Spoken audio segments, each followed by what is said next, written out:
P T I میں وہ لوگ آئے جو مڈل اور اپر مڈل کلاس تھی، جو کہ پالیٹکس میں حصہ نہیں لیتے تھے، ووٹ کاسٹ کرنے نہیں جاتے تھے، لیکن ہوا یہ کہ مایوسی ہوئی اور سوائے زبانی جمع خرچ اور حقیقت کو نہ ماننا، یہ خان صاحب کا وتیرہ بن گیا۔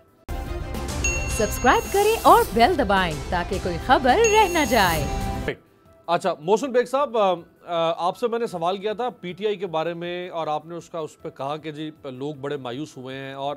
امتیاز عالم صاحب نے کہہ دیا کہ اپوزیشن سے بھی لوگ مایوس ہیں، ان کے پاس بھی کوئی سولوشن نہیں ہے۔ تو پی ٹی آئی بھی اگر ڈسکریڈٹ ہو گئی عوام کی نظروں میں، جبکہ پی ٹی آئی جب آئی تھی تو کہا جا رہا تھا کہ چونکہ 20-25 سال سے کوئی نئی پارٹی وجود میں نہیں آ رہی ہے تو لہٰذا پی ٹی آئی کو ووٹ دینا چاہیے، اور اپوزیشن بھی ڈسکریڈٹ ہو رہی ہے، ان کے پاس بھی لوگوں کے پاس کے لیے کوئی پلان بھی نہیں ہے، تو پھر اس کا مطلب تو سسٹم میں ڈسکریڈٹ ہو گیا۔ پھر دیکھیں اس میں میرا دوست کوئی شک نہیں ہے، آپ نے خود بھی کہا ایسے لوگوں نے پالیٹکس میں حصہ لیا اپنے فیملیوں کے ساتھ، بچوں کے ساتھ،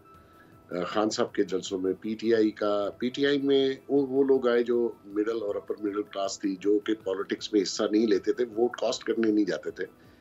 لیکن ہوا یہ کہ مایوسی ہوئی اور سوائے زبانی جمع خرچ اور حقیقت کو نہ ماننا، یہ خان صاحب کا وتیرہ بن گیا۔ اب آگے اگر اپوزیشن تو پہلے ڈسکریڈٹ تھی، ورنہ خان صاحب کو یہ ووٹ کیسے ملتے اور یہ کیسے یہاں تک پہنچتے؟ نیچرلی لوگ ان سے بھی خفا تھے، جس طریقے سے کرپشن تھی یا جس طریقے سے وہ گورننس کر رہے تھے، فیملی پالیٹکس تھی۔ اب اس ملک کے حالات یہ ہیں کہ پورا پاکستان اور جو امیر ہو یا غریب ہو، وہ سب کے حالات اس قدر دیگر دو ہیں کہ لوگوں کو اپنے سروائیول کے ایشو پڑا ہے، بزنسز کا ایشو پڑا ہے، اور مہنگائی نے جس طریقے سے انڈائریکٹ ٹیکس جس طریقے سے لگائے گئے وہ سب کے لیے ایکول ہے۔ انڈائریکٹ غریب بھی دے رہا ہے، امیر بھی دے رہا ہے، ایک چیز وہ خرید رہا ہے اس پہ اتنا ہی ٹیکس انڈائریکٹ وہ دے رہا ہے اور اتنا ہی غریب بھی دے رہا ہے۔ تو ان ساری چیزوں کو لے کے آپ کے آنے والے حالات اس ملک کے بہت ہی مشکل حالات ہوں گے، اور جو پالیٹکس جس طریقے سے ڈسکریڈٹ ہوئی ہے اور ڈیلے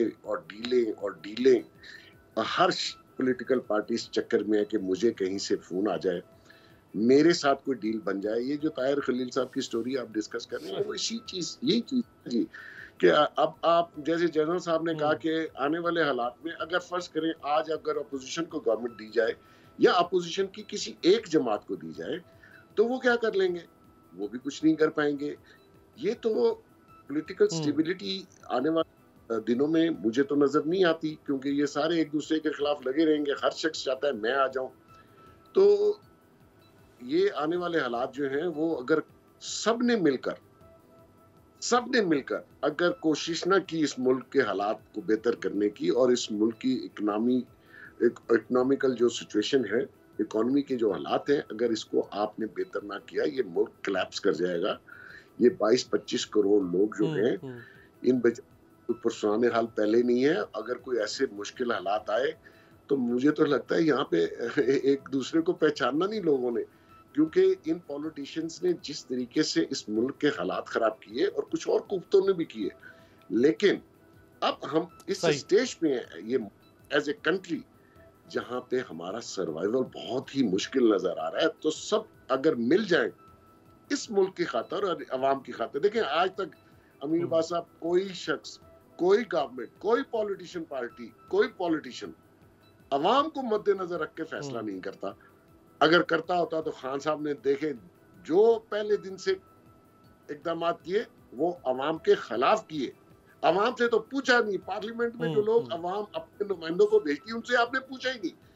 اور آپ پرائسز بڑھائی جا رہے ہیں۔ اب یہ جو منی بجٹ ہے یہ کہتے ہیں 5.37 ہماری گروتھ ریٹ ہے۔ امیر عباس صاحب جب 5.37 گروتھ ریٹ ہو پھر آپ کو منی بجٹ کی ضرورت نہیں ہوتی، پھر آپ کو ساری دنیا لون بھی دیتی ہے۔ یہ جھوٹ ختم کر دیں اور لوگوں کو سچ بتائیں۔ بیٹھ کے جھوٹ بولتے ہیں میں نے یہ بھی کر دیا، 5.1 گروتھ آ گئی، وہ ناراض ہو کے شوکت ترین گھر بیٹھا ہوا تھا۔ سبسکرائب کریں اور بیل دبائیں تاکہ کوئی خبر رہ نہ جائے۔